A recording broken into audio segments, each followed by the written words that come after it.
What's up, everyone? So we have to put a spotlight under this fellow man here. Birthday royalty. Joe is on his weekend celebration. Today is officially his birthday, and we will all be celebrating this weekend. If you're in the Sacramento area, come to Evie's Republic. But Joe, happy birthday, man. Yes. It's so true. I am birth. Yes. Happy big one, man. It's a golden one for sure, man. Yeah, thank you guys, man. 55 is I shouldn't be here by all accounts. It's pretty awesome. Yeah. Well, with that said, happy birthday, man. Thank you for all you do, especially the deck each week and all you do for the Tesla community up in Central and Northern California. We appreciate it, man. How's everyone else doing? Hans and Brian, how are you guys? I'm doing good. I'm almost adjusted back to my sleep schedule from the very short China trip. I don't know why. It just wrecked me coming back. But I've got more footage to still post. A lot of fun, a lot of exciting stuff going on. It's always good to see what's going on in the second most exciting bunch of companies. You know, to me, it's Tesla's doing a lot of amazing things, and a lot of Chinese companies are nipping at their heels, which I think is good for competition, good for innovation, and it's going to keep going. How about you, Hans? Hans, how are you? Yeah, I'm excited to be here with you guys this morning. It was a fun week and lots to talk about today. And yeah, just trying to keep up these days is never dull. Yeah, exactly. Thankfully, this podcast is on Fridays. That always helps with a lot of the news has more historically been dropping on Thursday nights. But yeah, well, we'll get into it. Shout out to Insta360 for making some amazing cameras. We'll actually be having a walkthrough over at Joe's event today with an X5. But make sure you check the link. I would say check it on X, but X is down right now. So, but with that said, let's get into it. So, Tesla Beat podcast. It's a bear market. Just joking. But yeah, so over the past week, it's pretty much been flat since last week, down about $5 and down about 0.5% year to date. And all right, well, I think probably maybe the biggest story of the week was the Tesla has a Valentine's date. And of course, you know, Elon always picks the best dates. But it looks like Tesla will stop selling FSD after February 14th. FSD will only be available as a monthly subscription thereafter. I know 60 million views and counting, but who wants to take this and what this means and what are your thoughts on this? This is upsetting. I'll go last. Yeah, I'll go last because I want to hear what you guys have to say. I am furious for no reason whatsoever. No, I think it's pretty awesome. I think when I saw this, I thought of the tranches that he has to meet. I was like, yeah, he's lining that up pretty well. He's not playing around with this. So I think it needs to be done. I've said this and people laughed at me, but eventually I think FSD would be free, like seatbelts used to cost, and now they're free. So I just think it's going to be one of those things where safety is. It's a premium now, but it's going to be a standard sooner or later. So, but why now? Why end sales and switch to subscriptions now? You said you were going last, sir. That was just a question. Go ahead, Hans. Well, I think we may have spoken about this once or twice, but Tesla is kind of leaving the traditional auto business model behind, and they're moving to a business model that's based on transportation as a service, at least as it relates to the cars. You know, there's other parts of Tesla's business as well. They've got energy, they're working on Optimus, and those are also going to be interesting.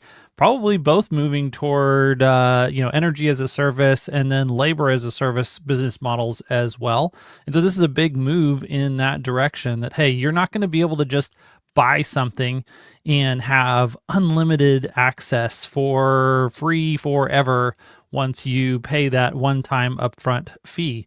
And that I think that's also going to probably extend to the vehicles themselves over time, that you won't even be able to purchase the vehicles.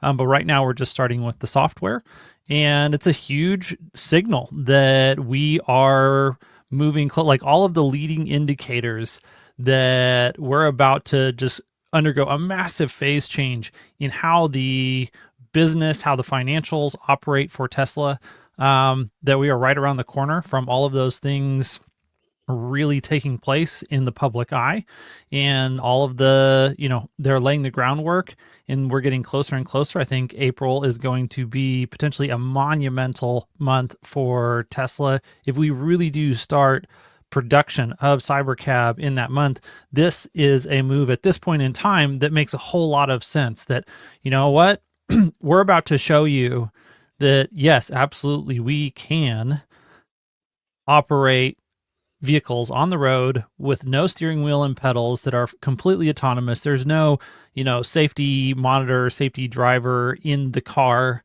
And once you see that, then you're gonna be like, oh crap, I actually kind of want that on my car.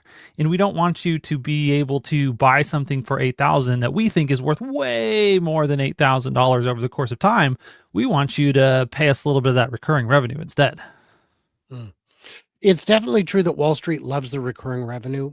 They know something we don't about it.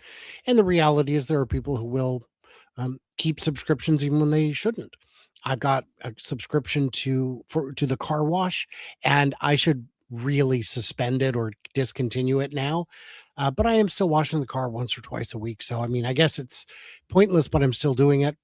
And I didn't realize, but when I go on some of these longer trips, I could have just paused my subscription. Why didn't I? So this is good revenue in that way. In terms of Elon hitting the tranches, he has to have a cajillion cars on the subscription. I believe ones sold count towards that figure. It would be crazy if they didn't. But in terms of that, you can get to that number easier. 1 million, 3 million, 100 million cars with it, the cheaper it is. In China, the average price for an ADAS from every manufacturer is $0. If you have the hardware, you have the software. At some point, Chinese cars will get to the US, even if they have to build their own data servers, get their inference done on this side of the pond.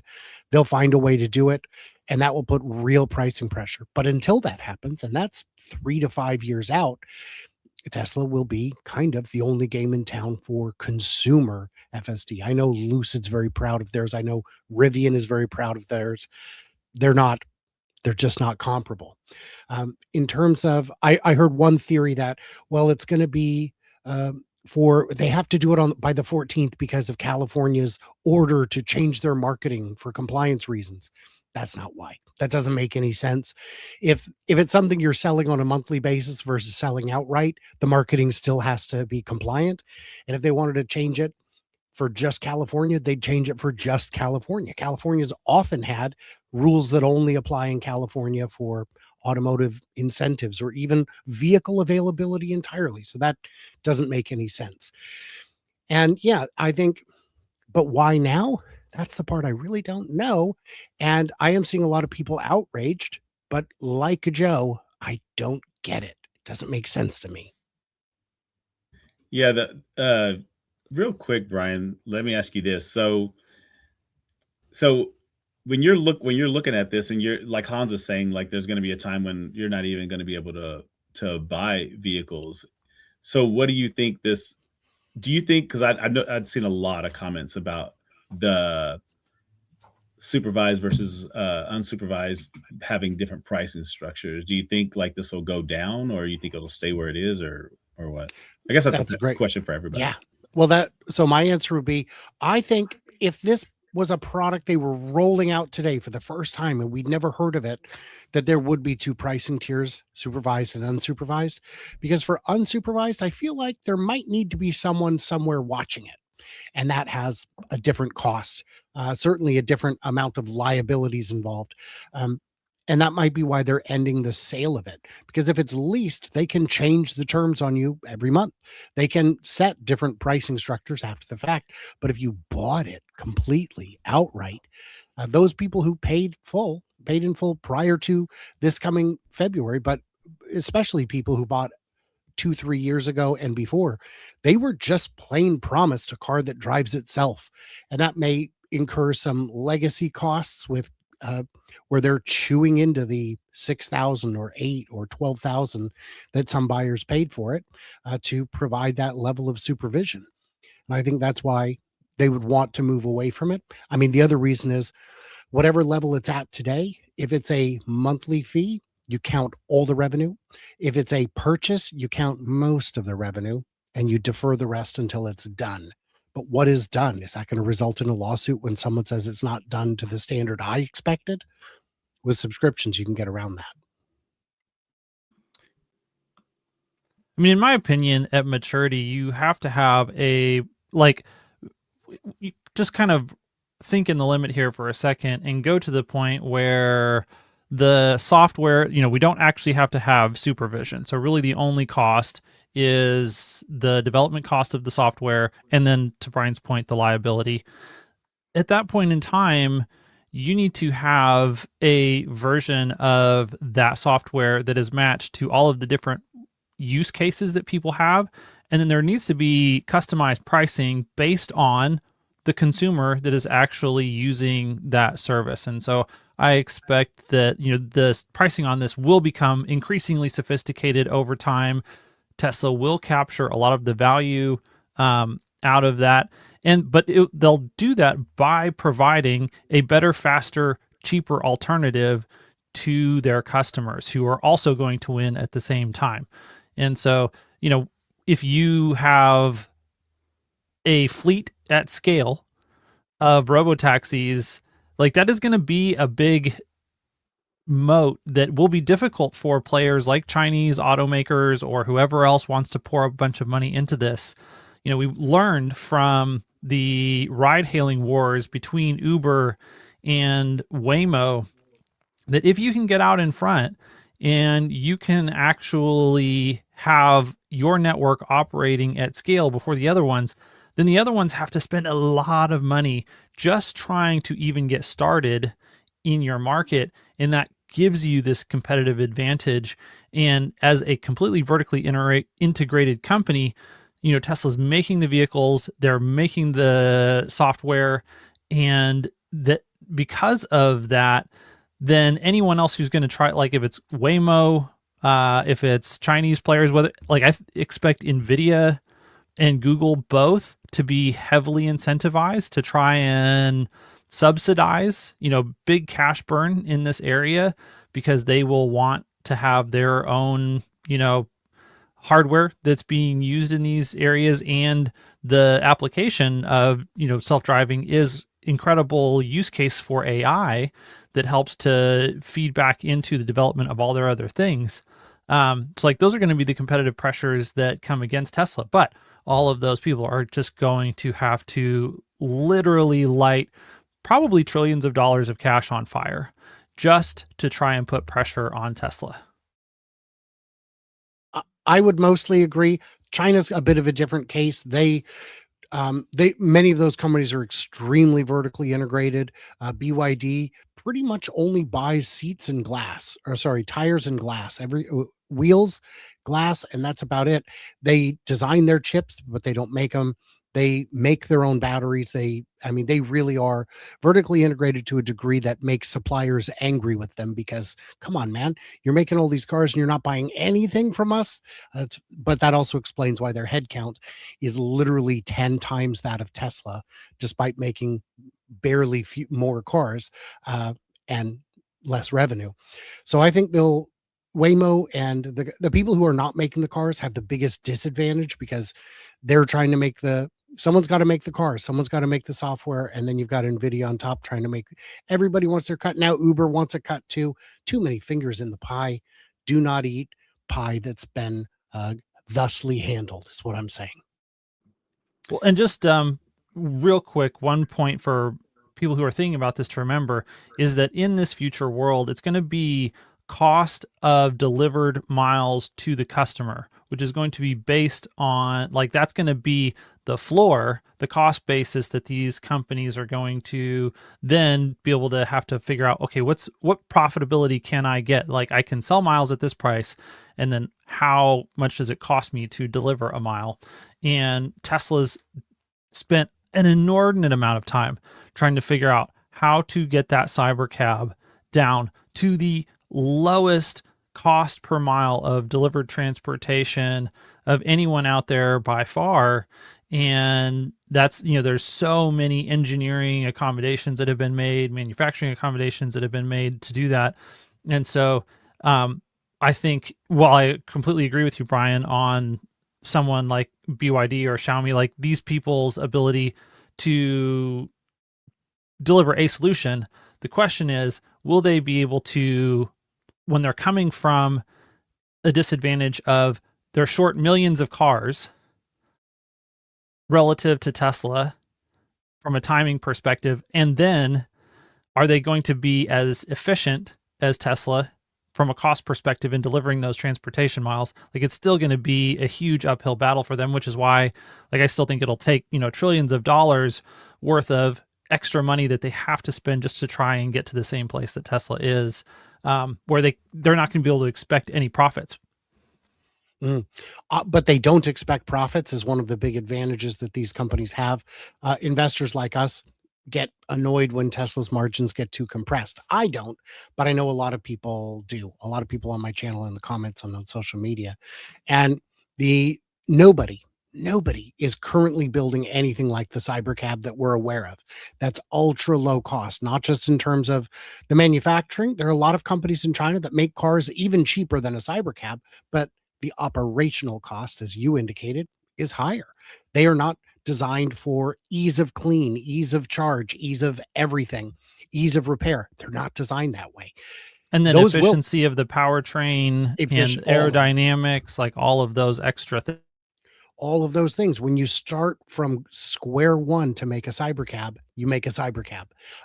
That isn't to say they couldn't get there, but China's move into countries outside of Southeast Asia is going to face not just logistical challenges, but political headwinds as well. So what you're saying, and correct me if I'm wrong, so all Waymo has to do is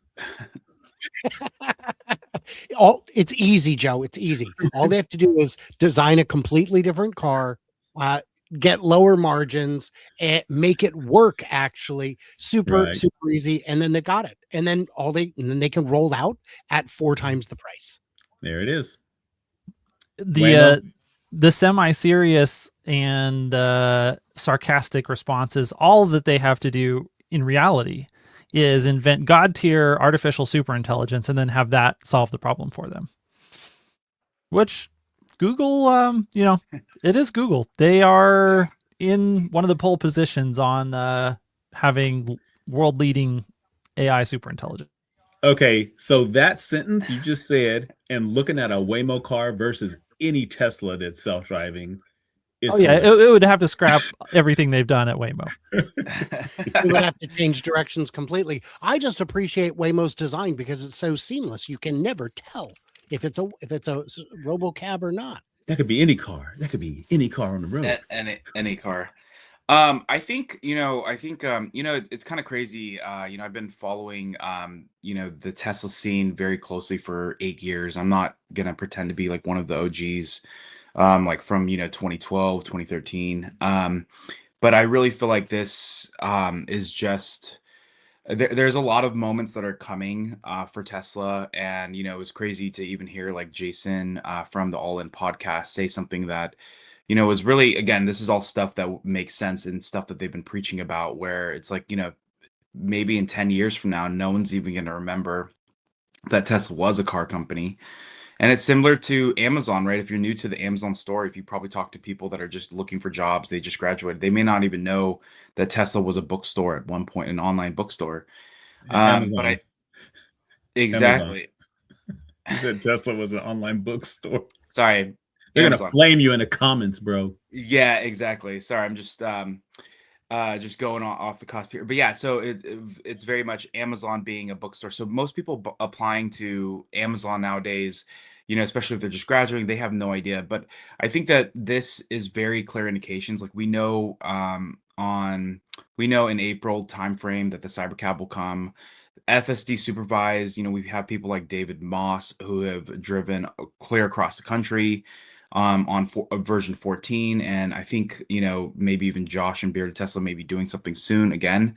But there's just, and we're seeing it, and we all drive in that. We see, that it's still, there's very there, when you think of all of the things that it does wrong, it's really, you can count them on your fingers. But then all of the things that it does right, you need like 100x the amount of fingers to just count it. But either way, we've come so far, and I really feel like, this is not just Elon, trying to force something. I mean, he's done some of that stuff in the past where, he's gotten a little ahead of himself, but this makes sense. I mean, he's also, for his big pay package, I think he has to hit 10 million Tesla FSD subscriptions or something insane like that. But all that to say is that, yeah, this is the indication that, they're getting very close. They already have, the unsupervised version in the Cybercab. And again, when you think of scale, right, Tesla has all of these sales and service centers across the United States. And so if they need to throw a Cybercab for testing, they can pretty much do it in every major city across the United States. And so, in my opinion, I don't think that the Cybercab is going to be limited for mass production. It's going to be more of what makes sense to produce versus like how much can they put out, right? And so I think, yeah, we're at this inflection point, clearly for Elon to literally make this, February 14th. I think, everyone has a decision. I think it's just more of like, do you think V4 is where it needs to be, or hardware 4 or hardware 5 or 6 or whatever is coming out? Do you want to wait? But like for me, it's the subscription has always made the most sense. I have one car right now with free FSD for life. And I've transferred it or whatever with my Model X, but I don't, I think it just makes more sense. It's easier to consume right now to just, eat the monthly subscription, partially because, like, I don't know if I'm going to have my Cybertruck for 7 years plus, right? Who knows, at some point I may get a different Tesla if there's something else.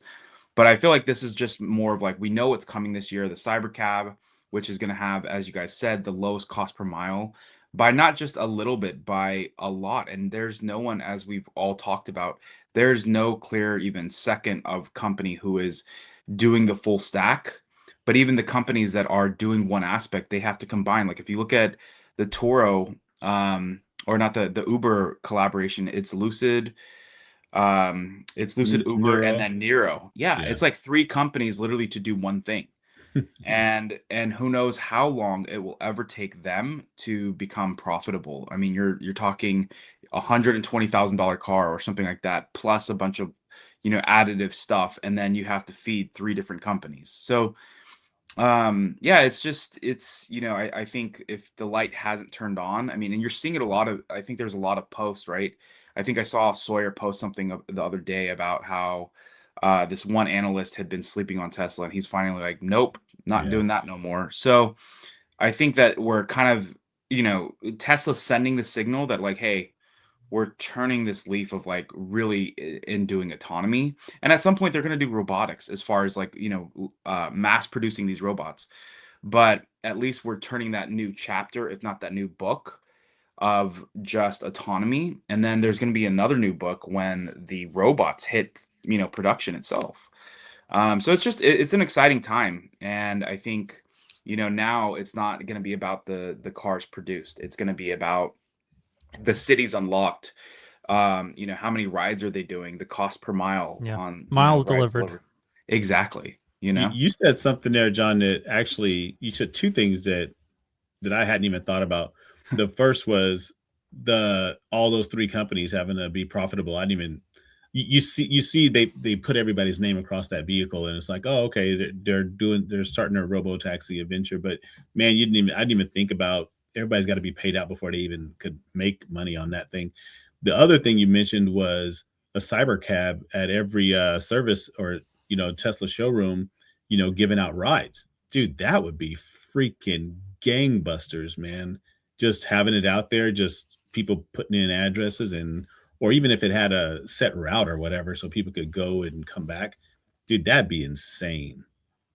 All the showrooms across the country.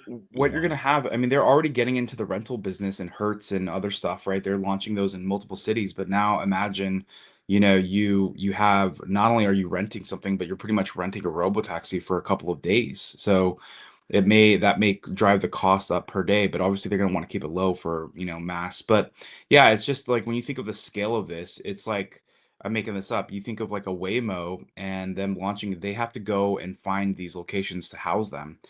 Tesla at least can allocate a section of every single sales and service center in these major areas, and they have multiple locations that are probably going to be located a little bit outside the city, and then you can just have them, run in every single morning and go and charge at night, right? And have them obviously cleaned out, right? So it's just there's just like, and again, what's going to be interesting is maybe over time Tesla is going to have less sales and service centers if they're not producing an insane amount of privately owned cars. But either those service centers are going to turn into, literally like parking lots and hubs for these robotaxis, or you're going to start seeing more, Tesla parking lots that just have these cyber cabs that are literally just charging stations and cleaning stations. So I'm going to go a different direction on that, and I'm going to say that what Waymo's been doing is thinking about it the old way. Everything they do is, let's take a car but make it driverless. And what Tesla's doing is saying, no, stop and back up and look at it completely differently. We're going to have a tiny little charging station. It's going to do it. It's going to have maybe 8 stalls worth of drive over pads. While it's charging, they can get cleaned. Doesn't matter if they do. Maybe make that separate. Doesn't matter. And then where are we going to park them? Everywhere. Not here, not in our overflow lot. We're going to park at a block from your house. And even we know that there's no fares between now and 6 a.m., but at 6 a.m., you're going to have a fare. And when you come outside, it's going to be 1 block away. And that's legal street parking.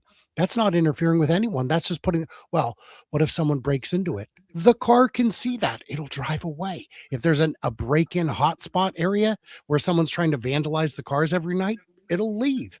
So everything that the old guard is doing is thinking about it in the old way. They're doing the faster horses. Faster horses ain't going to get you there. This is a whole new thing, and it doesn't need a big, giant hub to handle it.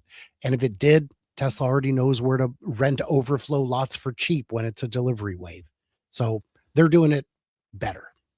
Yeah, I want to build on that too by going back to one of the points that you made, John, about, Tesla is really moving into this robotics phase of the company.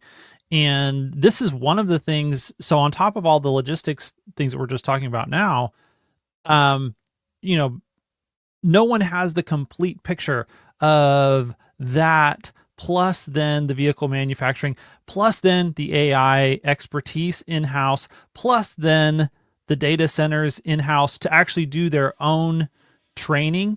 Like Cortex-1 was already like a top 5 cluster when it was built, and Cortex-2 is also going to be a top 5 cluster when it's built.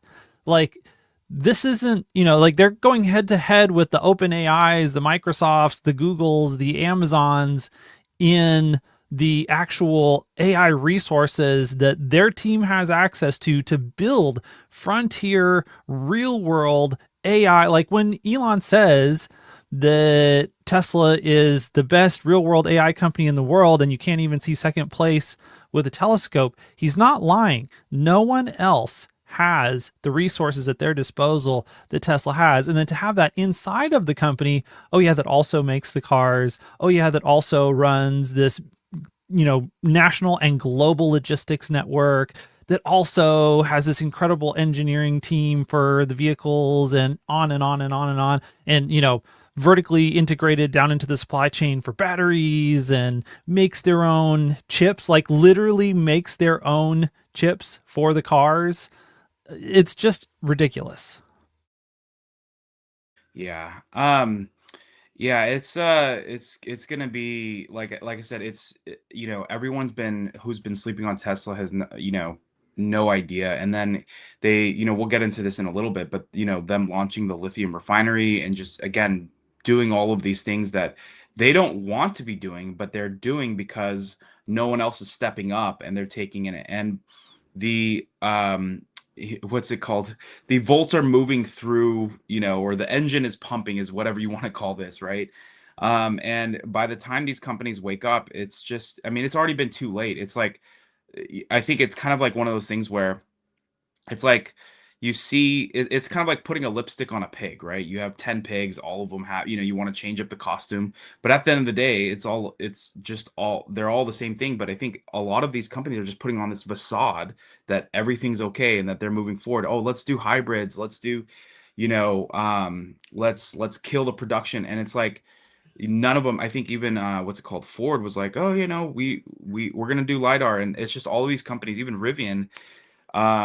And so it's just like I think some of these companies worse than others, they already know that they're kind of screwed.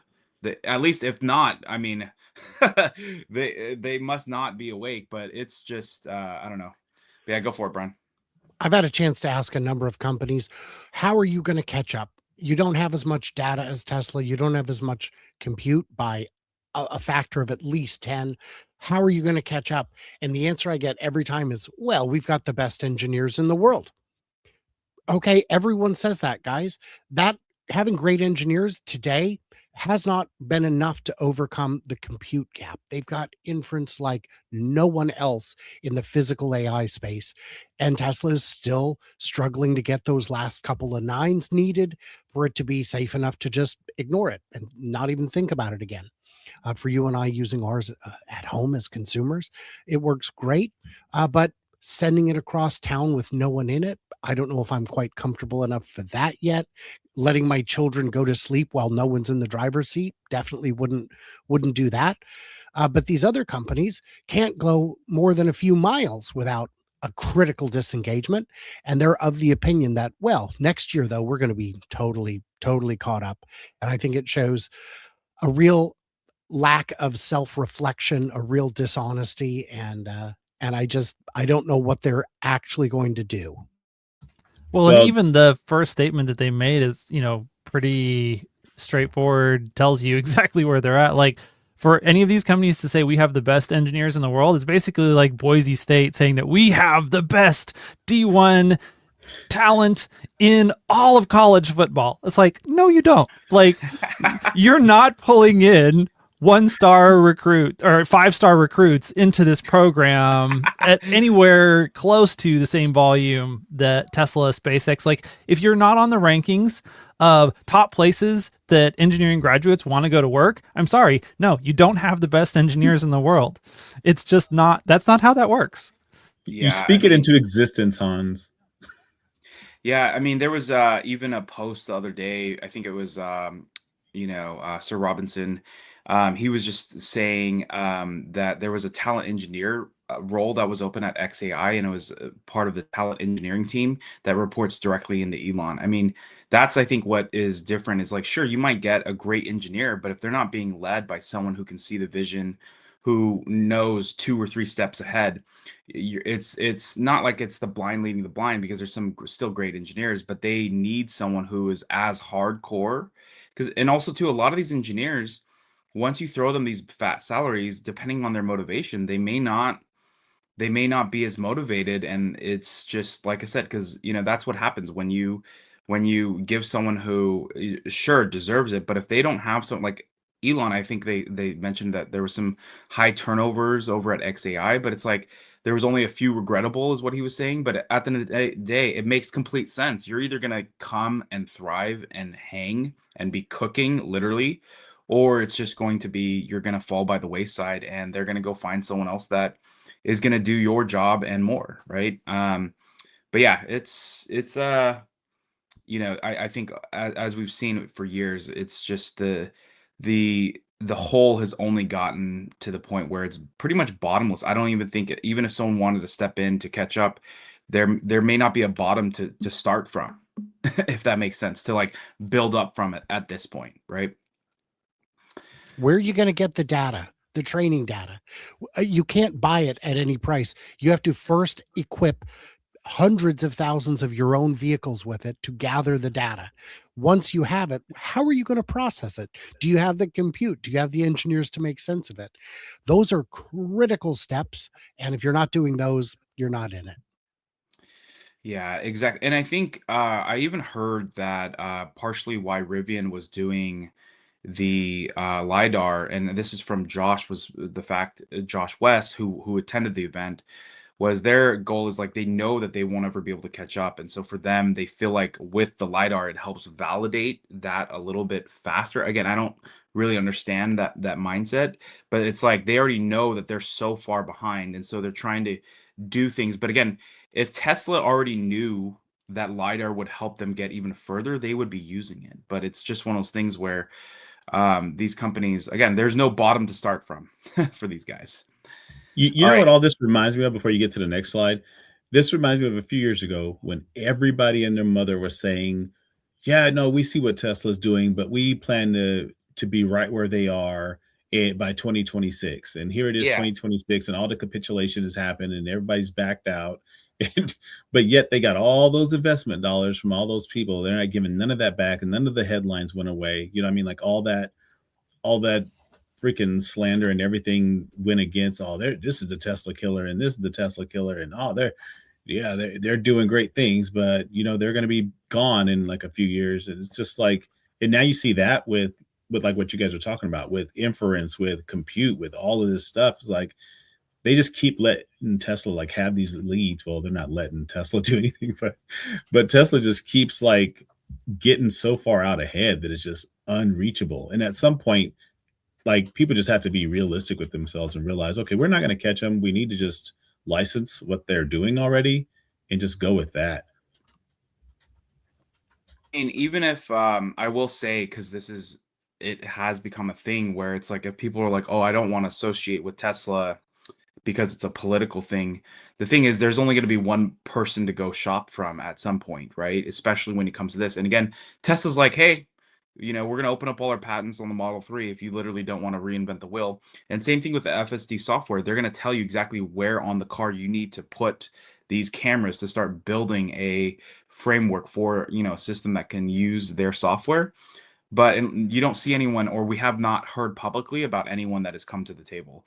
And actually, for a long time, I thought Ford was going to be that first company, but they've doubled down and gone a completely different direction. So, one of the options I haven't really heard anyone discuss that I don't know that it's a high likelihood, but I wouldn't be surprised by either, is for Jensen and NVIDIA to actually license the data and maybe even some of the architecture of FSD, and then to provide like a good third party kit for all these other OEMs, because Tesla's never going to want to deal with trying to do business with Ford and GM and all these snails. And it is something that I think that Jensen is interested in. And so it wouldn't be surprising for me to see something kind of develop in that arena over time. Yeah, that's the cheat code. pretty much. Just like this lithium refinery. Joe, I'll pass this one to you, man. We finally got to the next slide. Yay. Tesla lithium refinery. Cleaner than anything you could eat off of the dirt. Okay, so Tesla built the most advanced lithium refinery in the world, and it's very clean. So it's now open. Elon says they are doing it, and also we get our lithium from Australia. Also, they're just buying everything they can from everywhere, just like they're buying all the chips from Jensen. They're making their own. They're just not messing around. But this is pretty cool. This is happening right here in America. Elon called it out like years ago. Nobody did it, so they decided they had to do it, and here we are. They also have a new method of doing it that's less energy intensive, involves a lot of recycling, so to speak. The natural gas furnace that is needed for the heat produces CO2. The CO2 is then captured and used later in the process. This is Tesla upcycling 101. They are able to do things that would otherwise cost money with their own feedback loop, as it were. So while this may not be the cheapest finished lithium in the world, it's a more stable supply. It's less prone to cost fluctuations, and they needed it. They were paying an awful lot for the cost of refining. They're going to save something like $10,000 a ton right off the top. not nothing. And it definitely helps, localize supply chains and defend against all sorts of disruption, defend against over-reliance on China. And this is just version 1 of Tesla lithium refinery. And so, it wouldn't surprise me at all to see a version 2 and a version 3 over time that even press those advantages significantly further. I obviously I don't know regulations in some of these other countries, but do you guys see potentially, like, as they close the loop for supply chain versus like having this refinery here in the United States, would you see a world where they would have a refinery on every major like continent, like in Europe, in China, and anywhere where they really have a factory? Or at least nearby. Like for Europe, you could totally have it in Africa, on the northern, shore, against the Mediterranean, somewhere like that. But yeah, definitely close by. I agree with Hans on that, especially the finished refined lithium is not that bulky. So transporting it wouldn't be an issue. It comes down more to tariffs and politics. It can, it has been cost effective to get lithium from the other side of the world. But with the geopolitical uncertainty, it made more sense to onshore it. And yeah, so I could see them doing it. And I don't know if they would. I don't know what this facility cost, and what the break even time period is. So I guess that would be the other factor. So, a question for you guys: why is the lithium refinery important for Tesla? Well, it turns out batteries that are of the lithium ion variety use lithium. So it's one of the more critical components of a vehicle, the batteries. And so it's helpful to have that on hand. They announced this plan back when lithium prices were skyrocketing due to speculation, and those speculators lost their money. So that's good. But at the same time, it could happen again. Lithium supplies are not infinite, but the supply crunches subsided very well. So this is just a hedge. This is just something that, even if it's not cheaper, though it looks like it may be, it's still more secure. Could this bring prices of the battery pack down and lower cost of the vehicles? Could. There's not that much lithium in a car, but yes. And especially when it comes to, we're going to need more batteries because the semi takes 6-7 cars worth of batteries. The robot takes a fraction of a car of batteries, but we plan to make far more of them. We're going to need batteries. Yeah, I could easily see us more than doubling the amount of battery consumption just in vehicles between now and, the middle of 2027 in the middle of 2028. And then when you factor in the energy side of the business too, now you're talking about just ridiculous explosive growth in battery consumption for Tesla. And so they definitely have to have, it's like Brian said, that you need an insurance policy here to where people don't have excessive leverage over you. And if someone's like, hey, we're going to charge you this much, we're going to stop doing long-term contracts with you, and we're just going to start charging you spot prices, and there's nothing you can do about it. And Tesla will be like, okay, for the incremental capacity that they're trying to bring online, Tesla will be like, well, you know what? Instead of that, I guess I'll just, go over here and spend the money on building more of my own Tesla lithium refineries, and I'll work on putting you out of business. Yeah. Well, look, Ma, no hands. I think David Moss has now crossed 12,000 miles, completely, with completely on FSD since V14, 0.2. And again, this is becoming more of a common theme. I'm only at 90, I think 2%. It's partially just because I had, off-roading and a flat tire that I had to drive on.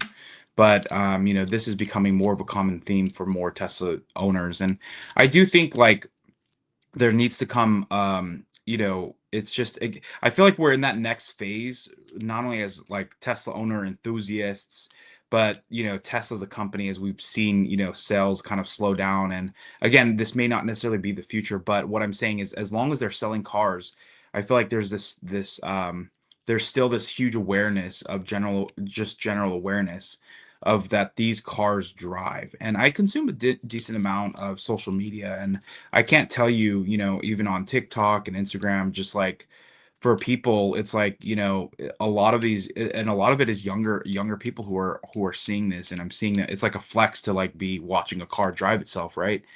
But I still feel like we're just in that phase where a lot of the general public, whether it's in small town Oklahoma to, Miami, Florida, people just still do not realize that these cars drive, or maybe they've heard of it and they haven't, sat in a car. But it's just, I feel like we're in that like 2018 phase of like, this is company's not a fraud. Just get in and drive it, right? It's a great experience. Last week, when I wasn't here, I had an opportunity to attend a press conference with the CEO of Xiaopeng, and I was allowed to ask a question. And my question was, so David Moss just drove cross country and back 11,000 miles at the time. What are you guys going to do about that? And his response is, I've seen that video. I'm like, wow. So people are paying attention, just maybe not in the US. And is this not the most hilarious confirmation of the Musk razor, that the most entertaining outcome is the most likely? That a friggin' LiDAR salesman is the first person to drive cross country, from the West Coast to the East Coast on FSD with zero interventions, and getting this coverage. And I think it's just, ironic, hilarious, and amazing all at the same time. Yep. He's now taking requests for difficult places. Dirty Tesla suggested a particular charger that he just cannot get his car to go to. And David said, great, I'll be there in a few days. Hope to have dinner with you. Yeah, he's in snow, and he kept thinking that he's going to have disengagements, and he's like almost approaching 13,000 miles, and he hasn't had any disengagements yet. Well, 12,500. Yeah, it's pretty crazy. Yeah. It is pretty crazy that it is a LiDAR person who's literally just, I mean, it's like, how much is he going to be able to help out his colleagues now at this point? But yeah. All right. So jumping into, Joe, I'll pass this one to you. Yeah, there's a Tesla Premium Y. This account, Silicon Valley. I mean, irrelevant. But so breaking, Tesla Model Y Premium now has up to 7 seats in the U.S. So you can fit a 6'7" adult in the. Okay, no, you can't. These are for children, but it's a 7-seat for the Model Y. Brian. Well, I have the 2023 third row Model Y. I assume the third row of this Model Y is the same size as that one, which is to say, too small. I am able to jam a child back there. When we got the car, I had 2 kids that would fit back there. Now it's only one, and it is not a car I hope to buy again. A YL would fit us better. An X would fit us better. And I've seen people say if the YL comes out, the X is doomed. And I'd say, I think S and X are doomed anyway. I've long been asked, how much longer will they make them? And my answer has always been, as long as you can have one full shift running, why not? It's not like there's something else you could use that space for. But now I think we might be under one shift of production for S and X, which would not be good. And I bet they want that space for the robot manufacturing, for Optimus. So I think, I don't know. Will they continue it? Will they? I just don't know. But we need the YL. The third row is just too tight for even my smallest. Oh, sorry. I thought Hans was going to say something. Yeah. Yes. Yeah, exactly. Thank you for saying something. What I was going to say too is, the YL, or sorry, the 7-seater here. I think it's okay for, like, for me, I have a couple of kids that who 4 and 7, who I could probably put in a car seat, and they could still fit back there. But in 2 to 3 years, like once they hit 10 and older, it's going to start getting really tight. And you can still squeeze them there for a little bit, but really the YL would make the most sense, and that would be something I would consider, maybe even getting rid of my Model X for. I think it's still the space that you get in the X, especially if you do some road trips. Once you get in the YL, it probably doesn't have as much space as the X. But as far as like a commuter goes, like the YL would make the most sense. But yeah, I think like I said, I'm glad it's here. There's definitely gonna people. It's nice if you had to fit people in. Like for me, if I was to buy one, I would just, yeah, sure, throw. It's only an extra $2,500. Get the the premium all-wheel drive, and now you have the ability to throw in a couple extra kids in the back if you had to. So it's nice that that can happen. But I would love personally to see the YL to come. But glad to see they finally came out with it. It's another lever potentially for this quarter and people who've been waiting for it. YL Schmiel. We need the YXL. It needs to be way bigger. Yeah, we need we need something as big as the Robovin, but without being a Robovin. I'm waiting for that family vehicle that Elon's been talking about, but who knows if that will ever happen. I think honestly, Tesla's moving way too fast with autonomy for any of that to happen. Yeah, I would. Heck, even Elon said in that interview with Peter last week that the freaking Roadster is going to be the last vehicle they sell that people can drive. It's like they say, this is it. So that's something. Yep. I actually saw a funny meme the other day when someone was making that point that, hey, we need a big Tesla family vehicle, and someone just posted a picture of the Tesla Semi. That is true. You can even throw probably an RV on the back in a tent. And that's definitely what Elon needs for all his kids. Yeah, for real. Exactly. All right, so it's kind of crazy. I can't believe it's been a year. But play special games, win special prizes, and our friend out of Mesa, Arizona, Ian Moses, put a Tesla on fire. It looks like a Cybertruck, and he was sentenced 5 years. So that is 5 years. I don't know if the guy has a family, but literally 5 years that he's going to serve for, burning down a Tesla. And it sounds like there was this other situation too. And actually, I guess this was in the Bay Area too. This was in like the Willow Glen area, Plaza, where crazy driver goes on anti-Tesla rampage by hitting multiple Tesla cars parked at the supercharger with his own car. So again, play special games, you'll win special prizes. But glad to see justice served, especially, this stuff was happening and heating up, really in February and March, and at its peak probably end of March. So pretty crazy, or mid-March. All right, Joe, this one's to you, man. Yeah, new larger Tesla supercharger. So this is actually pretty cool because the Fireball location, for those of you who don't know, it was one of the biggest superchargers here in California in the Central Valley in my area. But now we're looking at expanding it to 232 stalls, with 16 of those being for semis. Like, that's insane. That's double what the Oasis is. That's just wild. People need to know that Elon loves my area more than other areas. Yeah, and also too, I think it's a sign that the semi's coming too, right? Because I think this is going to be the first accessible public charger too, with Tesla Semi stalls as well. So, and as we know, going from LA to San Francisco, and really, probably more importantly, then it's pretty much like LA to Bakersfield, and then really up to, what is it, Manteca, Lathrop, and kind of where those huge distribution centers are, where they then go into smaller, like Pepsi and Frito-Lay and all those companies. They going through Central California. So this could be like a major stop. And again, we'll start seeing more of these as they expand. But seeing semis, man, at the Fireball, I mean, that's going to be, 304 stalls. It's already 68 or something like crazy right now. But it's going to be the Buc-ee's of Tesla superchargers. I know. Not everybody knows what a Buc-ee's is. We may have to go take. It's only because they're sheltered and have poor life experiences. It's exactly what it is. Or they don't live in Texas. Exactly.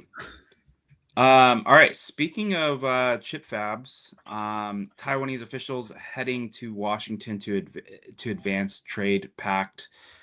This follows a deal that is close that could cut tariffs to 15% and commit TSMC to building at least 5 more fabs in Arizona. But yeah, I know it's kind of like a lithium refinery, right? Elon has said just the biggest issue with where they'll scale is going to have the demand for chips. And so at some point, I see that happening. Even though this is a possibility, I think that Tesla would still make a fab because they could streamline a chip that doesn't need to be multifaceted. It's just geared towards what they need. So I think Elon's still gonna build a fab. I hate Oh, to yeah. say that. If you're TSMC and you need to build 5 to keep political favor, wouldn't it make sense to partner with someone like Tesla who would take on a big Yeah. chunk of the financial responsibility without having to actually make the factory themselves, which is, of course, something that's very, very, very difficult. I think it could be a brilliant partnership like we saw with Panasonic in Nevada for the 2170 cells. Oh yeah. And TSMC would know we have a guaranteed customer. This is the kind of customer who, when they place an order, they actually pull the trigger every time, virtually every time. I can only think of one example where an order was canceled after a early commitment came through. And this is unlike every other manufacturer in the US who's always changing their advanced plans, always leaving these international companies who come to set up battery factories or whatever it may be high and dry. I think this would be a great partnership for both parties. Yeah. Yeah, and it would also, really clarify and solve the biggest hurdle that Elon is going to face at this point in time. Like, unless we see some magical development, ASML lithography machines are still the bottleneck on advanced chip manufacturing. And just because you build a fab doesn't mean you can fill it with lithography machines that can make chips out of nowhere. Like, ASML only has so much capacity and almost all of it goes to TSMC these days. And so working with TSMC to acquire the ASML machines that are necessary for those fabs definitely is a smart move. TSMC is by far, the best contract manufacturer of chips in the world. And so I 100% agree with Brian. Yeah, that'd be cool. All right, so we're just gonna quickly end with the Tesla beat because do that really fast. no, we got to end right now, but because it's Joe's birthday, he can go first. All right, Joe, sorry that FSD is actually that good. Yeah, no, this is pretty crazy. I left that title up there, but this was Elon talking about how much he paid in taxes, and it broke the IRS computer actually because he had too many digits. This is like who paid the most income tax, so that was pretty wild. This should be more like a sorry that that I owe so much. Yeah, exactly. He's still waiting for his trophy if the IRS is listening right now. All right, Hans, to you. Starlink, get more for less. They just continue to increase functionality and value that you're getting. I mean, 100 gigabyte now instead of 50 for $50 a month is incredible value. Yeah, like I remember thinking back when Elon used to say, hey, like all these normal network carriers, they don't need to be worried about Starlink. Like, we're just supplemental. Like, we're just here to serve the people that they can't serve, and they'll still be, just fine. Just fine. And what the analysts were saying is, don't worry about Starlink. Yeah, they're doing $100 a month now, but it's only going to go up as their monopoly increases. And this is the opposite. Yeah, as they get more satellites up, and for me, actually, to be honest, the 50 gigs was actually kind of a limiting, and it was partially because like I went camping one night, and of course I took a bunch of photos, and it automatically goes to the cloud. So I maxed, and I actually went over, I think, to like 150 gigs or whatever, because it was with the family, and so I had to upgrade immediately to the unlimited package. Otherwise, I would have had, after 50 gigs, it was $1 per gig. Yeah. So this is a huge value for $50, especially for the mini. And I think actually, if you buy one, the mini portable comes with it now, or it's something like that. But Yeah, I go think it's check a different plan that you can get the home unlimited, and it comes with a mini that you can take with you and has service as well. And so you get both the home hardware and the mini hardware, and you can use both. Wow. Exactly. All right, Brian, the not necessarily best for last, but R2 is coming. EVs for all. I'm excited. I think Rivian has enough money to get this into production. The market demand appears very strong. They've got the NACS charger and in the correct spot, as I recall. This is checking a lot of boxes. If their cost controls are reasonable, they're going to make a ton of money on this. I assume they're going to start with a high price launch edition that definitely has some margin, if not good margin. And then hopefully this will allow Rivian to turn a corner financially, though I am concerned that they're going to be wasting $2,500 on hardware for everyone to do self-driving that may never come. Exactly. Yeah. All right. Go for it.